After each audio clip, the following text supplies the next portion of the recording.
Afternoon class. आज की class में हम पढ़ेंगे नारकोटिक एंटागोनिस्ट के बारे में। ठीक है, नारकोटिक्स एंटागोनिस्ट में देखेंगे हम क्या क्या आता है। ठीक है, कहता है heroin and other narcotic drugs make a person feel happy and relaxed. तो आपके जैसे हेरोइन होता है या फिर आपका क्या हो गया नारकोटिक ड्रग्स हो गया, तो वो सब मिलके क्या करता है, किसी भी पर्सन को इतना ज़्यादा रिलैक्स कर देता है, इतना ज़्यादा हैप्पी कर देता है कि वो इंसान क्या होता है उस ड्रग पे डिपेंड करने लगता है। ठीक है, मतलब कहता है कि so they may start using them again and again leading to psychological dependence, जिसको हम एडिक्शन बोलते हैं।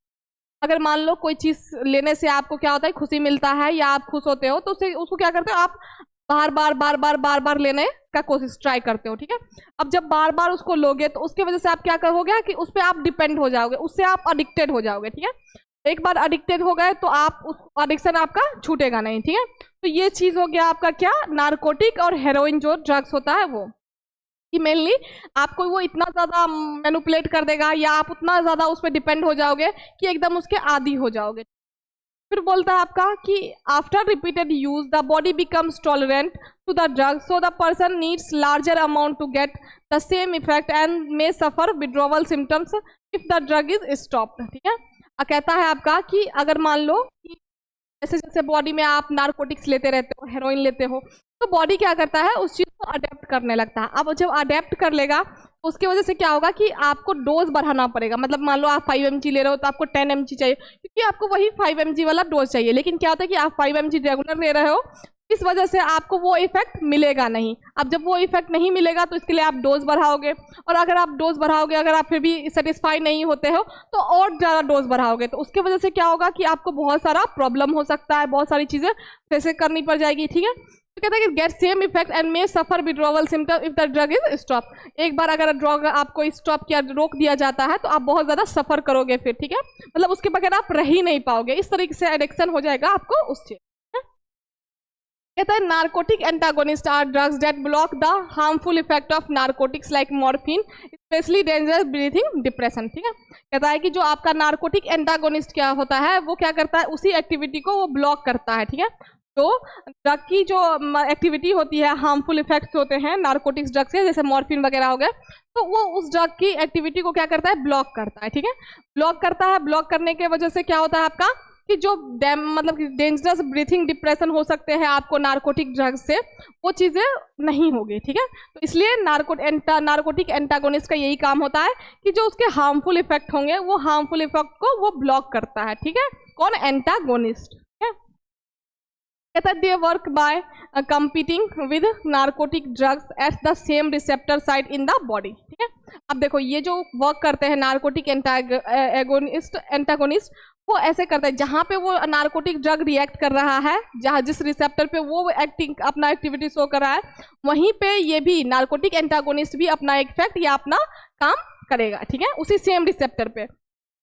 फिर कहते हैं their chemical structure is similar to morphine but they differ in the group attach to the nitrogen atom. ठीक है, कहता है कि इसका स्ट्रक्चर जो होता है नारकोटिक का, हेरोइन का, उसका स्ट्रक्चर सेम मॉर्फिन की तरह होता है, बट उसमें जो नाइट्रोजन के साथ जो ग्रुप अटैच होते हैं वो ग्रुप अलग अलग होते हैं। ठीक है, ये हो गया किसके बारे में, आपका नारकोटिक एंटागोनिस्ट के बारे में। ठीक है, अब हम देखते हैं क्लासिफिकेशन ऑफ नारकोटिक एंटागोनिस्ट। ठीक है, तो हम मेनली क्लासिफिकेशन चेक करते हैं।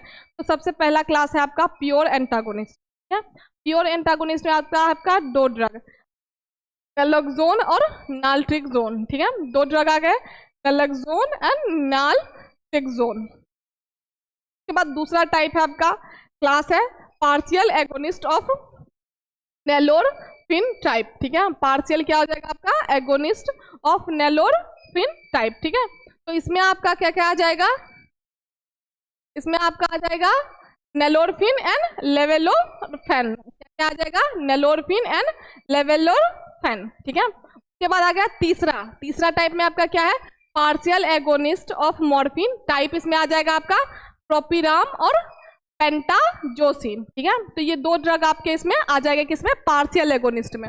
ये तीन क्लास है आपके, pure antagonist, partial agonist of nalorphine type and partial agonist of morphine type. ठीक है, तो तीन टाइप हो गई यहाँ पे, और तीनों में दो दो ड्रग्स आ गए, टोटल आपके 6 ड्रग आ जाएंगे नारकोटिक एंटागोनिस्ट में। ठीक है,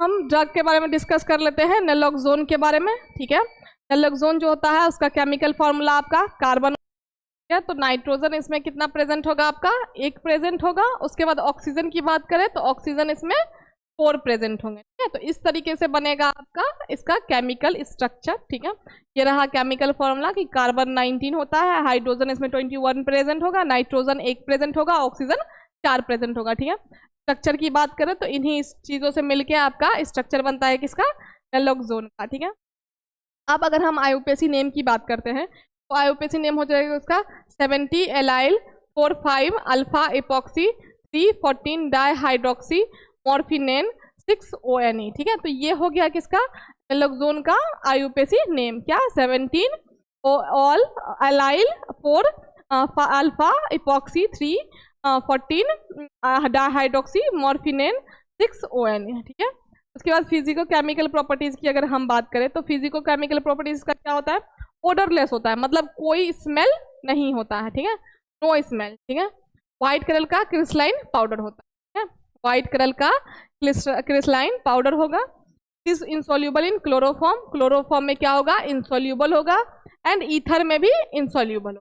ठीक है, इनसॉल्यूबल किस में होगा, डाइल्यूट अल्कली हाइड्रोक्साइड सॉल्यूशन में ये क्या होगा आपका, सॉल्यूबल होगा। ठीक है, अब है it is stored in formulation according to light and moisture. ये जो फॉर्मुलेशन आपका स्टोर्ड होता है वो according to light and moisture होता है। हो गया, अब है आपका नैलोक्सोन का क्या हो गया, यहाँ पे ये इंजेक्शन है नैलोक्सोन हाइड्रोक्लोराइड जो कि 0.4 mg पर ml है, IV IM और SC, मतलब सबक्यूटेनियस रूट से आप इसको ले सकते हैं। और जितने भी आपके इंजेक्शन होते हैं वो सभी स्टेराइल होते हैं। तो इस तरीके से ये आपका इंजेक्शन के फॉर्म में नैलोक्सोन जो है वो मार्केट में आपको मिल जाएगा। उसके बाद अगर हम स्टेबिलिटी एंड स्टोरेज की बात करें तो इसको आप it should be store in tightly close container. सबसे बड़ी बात है कि इसको क्लोज कंटेनर में, जो टाइट क्लोज कंटेनर होगा उसमें आपको स्टोर करके रखना है। और रूम का जो रूम टेम्परेचर होगा वो कंट्रोल होना चाहिए, बहुत ज़्यादा फ्लक्चुएट नहीं होना चाहिए। ठीक है, फिर है आपको इसको लाइट से प्रोटेक्ट करके रखना है, मतलब लाइट के कांटेक्ट में इसको नहीं आने देना है। ठीक है, पॉपुलर ब्रांड नेम में इसकी बात करें तो नेलोन हो गया, नेलोन इसका पॉपुलर ब्रांड नेम हो गया। डोज की बात करें तो it's usual dose is by IV, अगर आप इंट्रावेनस रूट से दे रहे हो, मतलब IV के थ्रू दे रहे हो, इंट्रावेनस से अगर हम दे रहे हैं तो इसमें आपका डोज जो जाएगा वो 0.54 से लेके 10 mg तक दे सकते हो। अगर रिक्वायर्ड हो तो आप क्या कर सकते हो, if required 5 mg repeated before 4 hours interval, हर 4 घंटे में आप क्या करते हो, मतलब एवरी 4 आवर में आप 5 mg रिपीट कर सकते हो। तो इस तरीके से इसका डोज होगा। मेडिसिनल यूजेस की बात करें तो it is used as an antidote, ये एज अ एंटीडोट काम करता है टू रिवर्स ओपॉइड ओवरडोज। अगर मान लीजिए अगर आपको ओपॉइड का ओवरडोज हो गया तो ओपॉइड के ओवरडोज के लिए जो आप एंटीडोट लोगे वो आपका होगा क्या, तो नैलोक्सोन। ठीक है, नैलोक्सोन क्या हो गया आपका, एज अ एंटीडोट काम करता है किसमें, ओपॉइड ओवरडोज में। तो हमने पढ़ लिया नैलोक्सोन के बारे में। अब आपका नेक्स्ट ड्रग है आपका नाल्ट्रा क्या है, जो आपका दूसरा ड्रग है वो आपका है नालट्रेक्सोन। ठीक है, क्या है, naltrexone is the most promising narcotic antagonist on ability to produce blockade length of duration and relative absence of side. जो नैल्ट्रेक्सोन है आपका, नैल्ट्रेक्सोन वो बहुत ज़्यादा प्रोमिसिंग नार्कोटिक्स है, एंटागोनिस्ट मतलब बहुत ज़्यादा ट्रस्टेबल होता है, जो कि बेसिकली बेस होता है उसके एबिलिटी, जो ब्लॉक करने का एबिलिटी होता है उस पर, और उसका ड्यूरेशन का जो लेंथ होता है उस पर, एंड जो आप उसमें साइड इफेक्ट जो नहीं होते हैं उस पर, इसीलिए वो बहुत ज़्यादा इंपॉर्टेंट या बहुत ज़्यादा प्रोमिसिंग मतलब भरोसेमंद आता है आपका नार्कोटिक एंटागोनिस्ट। तो इसका केमिकल फॉर्मूला आपका हो जाएगा C20H hydrogen 23 nitrogen 1 and oxygen 4। तरीके से इसका आपका हो जाएगा केमिकल फॉर्मूला। ठीक, उसके बाद इसकी आईयूपीएसी नेम की बात करें हम, आईयूपीएसी नेम हो जाएगा 3 cyclopropyl methyl 45 alpha epoxy 314 hydroxy morphinan 6 ONE। ठीक है, ये हो गया इसका नालट्रेक्सोन का आईयूपीएसी नेम। उसके बाद अगर हम इसकी प्रॉपर्टीज की बात करें तो ये आपका ऑलमोस्ट वाइट या वाइट से लेके ऑलमोस्ट वाइट पाउडर के फॉर्म में होगा, हाइग्रोस्कोपिक नेचर का होगा और इनसॉल्यूबल होगा मिथाइलिन क्लोराइड में, फ्रीली सॉल्यूबल होगा वाटर में एंड स्लाइटली सॉल्यूबल होगा इथेनॉल में। ठीक है, फार्मास्यूटिकल फॉर्मुलेशन की बात करें तो it is formulated free acid tablet and injection. ठीक है, तो मेनली ये आपका टैबलेट और इंजेक्शन के फॉर्म में फॉर्मुलेट होता है, दोनों ही फॉर्म में। ठीक है, स्टेबिलिटी की बात करें तो सेम चीज आ गया कि क्लोज कंटेनर में लाइट से प्रोटेक्ट करके रखना है आपको इसको। ठीक है, कहता है it should be store in well close air tight container and protect from light. तो दोनों चीज हो गया, एक तो कंटेनर पैक होना चाहिए, दूसरा आपको लाइट से प्रोटेक्ट करके। दूसरा इसका ब्रांड नेम हो गया, तो ब्रांड नेम इसका हो जाएगा आपका नेलोरेक्स। क्या हो जाएगा? नेलोरेक्स। डोजेस की बात करें तो फॉर ओपॉइड डिपेंडेंस, जो ओपॉइड पे डिपेंड करते हैं उनमें एडल्ट का जो डोज है as hydrochloride initially 25 mg increase to 50 mg daily if no withdrawal sign occur. अगर विड्रॉवल का साइन आपको नहीं दिख रहा है तो आप क्या कर सकते हो, डोज को 25 से 50 mg तक ले जा सकते हो। ठीक है, किसमें? एडल्ट्स में।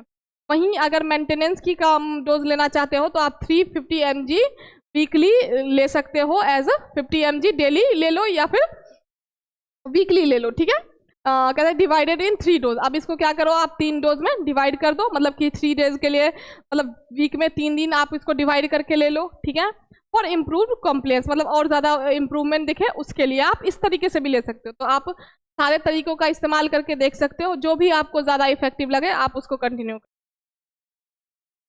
उसके बाद मेडिसिनल यूजेस की बात करें तो मेडिसिनल यूज क्या होगा? Treat alcohol use disorder and avoid dependence. कहता है कि ये जो होता है मेनली जो अल्कोहल से रिलेटेड, आप कोई अल्कोहल पे डिपेंड हो जाता है, कोई ओपॉइड पे डिपेंड हो जाता है ना। ठीक है, मेनली जो नार्को ड्रग्स होते हैं उस पर अगर कोई इंसान डिपेंड करता है या उस पर डिपेंड कर जाता है तो आप उसके लिए यूज कर सकते हो। नाल्ट्रेक्सोन क्या करता है? तो ब्लॉक करता है किसका? Effect of opioid and prevent opioid intoxication and physiological. ठीक है, कहता है कि ये जो है मेनली ओपॉइड के टॉक्सिसिटी से आपको बचा के रखता है, क्योंकि ये कहाँ पे मतलब ये क्या करता है, जो ओपॉइड का जो मतलब एक्शन होता है, हार्मफुल एक्शन, उसको क्या करता है, ये ब्लॉक कर देता है। तो जब ब्लॉक हो जाएगा तो वो आपको हार्मफुल इफेक्ट आपके बॉडी पे शो नहीं करेगा। ठीक है, यही काम है किसका? नाल्ट्रेक्सोन का। ये हो गया क्या आपका 2 ड्रग, किसमें आ गया? ये आपके नार्कोटिक एंटागोनिस्ट में। ठीक है, अब नेक्स्ट क्लास में हम नेक्स्ट ड्रग के बारे में डिस्कस करेंगे। आज के लिए इतना ही। जिसको अगर कोई प्रॉब्लम हो तो वो पूछ लेना। ठीक है।